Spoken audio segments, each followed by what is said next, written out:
Assalamualaikum warahmatullahi wabarakatuh. Perkenalkan, nama saya Wafa Sofawi dengan NIM 2101843. Di sini saya akan mempresentasikan hasil tugas yang saya buat dari mata kuliah TMK atau Teknologi dan Multimedia Keperawatan.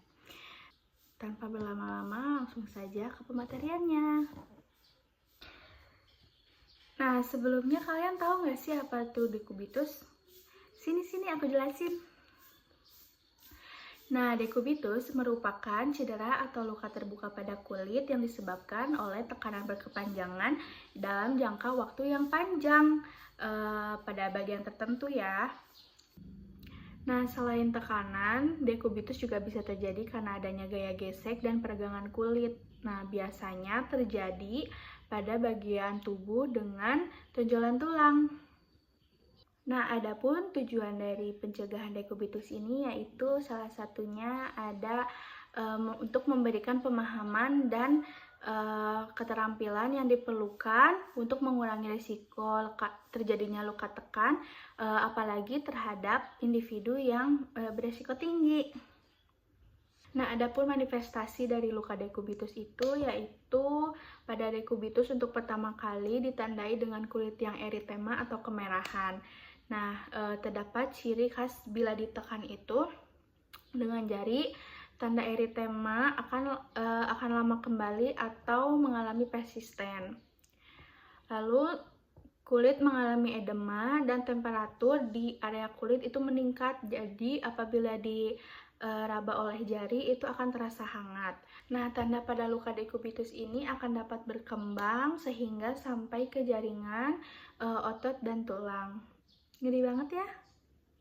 Nah, lalu di sini ada etiologi. Apa sih etiologi atau penyebab dari luka dekubitus itu? Nah, untuk yang pertama itu ada tekanan. Nah, untuk tekanan imobilisasi yang lama mengakibatkan terjadinya dekubitus karena jika suatu bagian tubuh berada pada suatu gradien atau titik perbedaan antara dua tekanan, jaringan yang lebih dalam dekat tulang, terutama jaringan dengan suplai darah yang baik akan bergeser ke arah gradien yang lebih rendah. Nah, untuk yang kedua itu ada kelembaban. Nah, untuk kelembaban, keadaan ini menyebabkan peregangan ungulasi pembuluh darah yang darah di mana mengalami gaya geser jaringan akan menjadi iskemi dan mengalami nekrosis sebelum berlanjut ke kulit. Nah, yang ketiga itu ada gesekan. Nah, gesekan di sini dapat menahan satu permukaan dengan permukaan lainnya. Nah, gaya gesekan di sini dapat menyebabkan pembentukan lepuh intraepidermal yang selanjutnya akan menyebabkan erosi kulit superficial yang memicu atau mempercepat ulcerasi akibat tekanan. Nah, lalu ada pathway di sini. Nah, jadi dari tiga etiologi tadi, dari tekanan, kelembaban, dan gesekan itu akan menyebabkan jaringan hipoksia. Nah, untuk jaringan hipoksia ini akan mengalami cedera iskemik, lalu ke pembuluh darah kolaps, lalu ke iskemik otot, dan mengalami dekubitus. Nah, dari faktor-faktor tadi terdapat komplikasi yang akan terjadi jika dekubitus tidak dicegah. Yang pertama itu ada infeksi, yang kedua itu ada anemia, yang ketiga itu ada hipoalbuminemia, yang keempat sampai menyebabkan kematian. Nah, kita masuk ke pembahasan yang terakhir yaitu pencegahan dari dekubitus. Nah, pencegahan sebelum terjadi luka dekubitus menjadi hal utama dalam perawatan sebelum terjadi. Tindakan yang dapat dilakukan untuk mencegah terjadinya dekubitus yaitu untuk yang pertama itu ada pengkajian risiko, yang kedua ada perawatan kulit, lalu yang ketiga ada pemberian nutrisi, dan lalu yang keempat ada pemberian bantalan atau mengatur posisi. Nah, untuk yang pertama yaitu ada pengkajian resiko dengan menggunakan skala Braden. Nah, skala Braden di sini adalah skala pengkajian yang digunakan untuk memprediksi luka pada orang dewasa dengan mengidentifikasi seseorang yang berisiko ringan, sedang maupun tinggi mengalami luka tekan.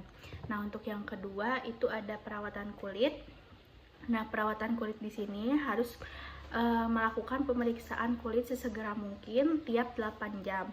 Nah, menilai titik-titik tekan seperti sakrum, tulang ekor, pantat, tumit, ischium atau torak, trochanter dan siku. Lalu bersihkan kulit sesegera mungkin setelah terkena cairan BAK maupun BAB. Dan lalu gunakan pembersih kulit yang pH-nya seimbang dengan kulit, dan gunakan pelembab untuk digunakan sehari-hari pada kulit yang kering. Lalu ada yang ketiga yaitu pemberian nutrisi. Nah, pemberian nutrisi di sini membantu individu pada waktu makan untuk meningkatkan asupan oral, menghancurkan semua individu yang berisiko luka tekan untuk mengonsumsi cairan yang cukup dan diet yang seimbang. Memberikan suplemen gizi di dalam makanan tersebut juga sangat penting. Nah, untuk yang keempat yaitu ada pemberian bantalan, untuk yang terakhir ini. Nah, dan mengatur posisi atau alih baring, pindahkan atau reposisi semua individu yang beresiko luka tekan kecuali terdapat kontraindikasi karena kondisi medis. Lalu reposisi tidur miring kanan, miring kiri tiap 2 jam, dan gunakan bantalan kursi untuk individu yang duduk di kursi dan di kursi roda. Nah, sudah tidak terasa berada di akhir video. Mungkin sekian saja materi yang dapat saya sampaikan pada presentasi pencegahan dekubitus ini. Nah, di sini saya akan menjelaskan kesimpulan terlebih dahulu sebelum ditutup. Nah, untuk kesimpulannya yaitu dekubitus merupakan cedera atau luka terbuka pada kulit yang disebabkan adanya tekanan berkepanjangan dalam jangka waktu yang panjang di area tertentu, sehingga tekanan dekubitus juga dapat terjadi akibat gaya gesek dan peregangan kulit, biasanya pada bagian tubuh dengan tonjolan tulang. Nah, dekubitus ini dapat ditandai dengan kemerahan atau eritemia. Nah, untuk penyebabnya yaitu bisa terjadi karena tekanan, kelembaban, dan gesekan. Nah, yang dapat ditimbulkan oleh dekubitus ini adalah infeksi, anemia, dan hipoalbuminemia hingga kematian. Nah, lalu mungkin dari sebagian kita dapat dicegah terlebih dahulu ya, yaitu untuk yang pertama seperti tadi ada pengkajian resiko dengan menggunakan skala Braden. Untuk yang kedua yaitu ada perawatan kulit. Untuk yang ketiga yaitu pemberian nutrisi, dan yang keempat adalah pemberian bantalan atau mengubah posisi. Mungkin sekian yang bisa dapat saya sampaikan. Maaf bila banyak kesalahan dan kekurangan pada presentasi kali ini.